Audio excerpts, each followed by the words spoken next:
Salam dəyərli izləyicilər. Bugünkü video dərsimiz keçən video dərsimizi ardıdır. Yəni bugünkü video dərsimizdə biz bərabər təcilli hərəkətdə, yəni həm bərabər yeniləşən, həm bərabər yavaşlayan hərəkətdə lazım olan əsas qızıl qaydalara nəzər yetirəcəyik. Birincisi, cisim bərabər yeniləşən hərəkət edirsə, cisim müsxətli bərabər yeniləşən hərəkət edirsə, sürət və təcil vektorları eyni istiqamətdə olur. Yəni sürət vektoru sağa yönəlirsə, təcil vektoru da sağa yönələcək.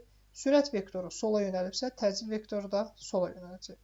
Bundan başqa, əgər sürətin x oxu üzrə proyeksiyası 0-dan kiçikdirsə, təcilin də x oxu üzrə proyeksiyası 0-dan kiçik olur.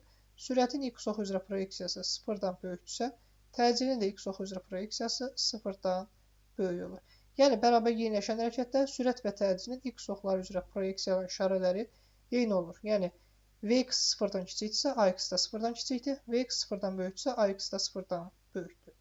Keçirik bərabər yavaşlayan hərəkətə. Bərabər yavaşlayan hərəkətdə isə sürət və təcil vektorları tək istiqamətdə yönəlir. Yəni biri tutaq ki, sağa, məsələn, sürət vektoru sağa yönəlirsə, təcil vektoru sola yönələcək. Və yaxud da əksinə, sürət vektoru sola yönəlirsə, təcil vektoru sağa yönələcək. Bu zaman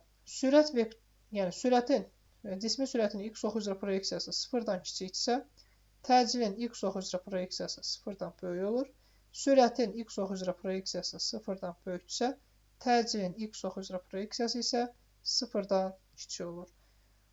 Bu qızıl qaydaları bilsək, qrafiklərdə bir çətinliyimiz olmayacaq. Bəyənib abunə olmağı unutmayın. Gələn video dərslərimizdə görüşənə qədər. Çox sağ olun.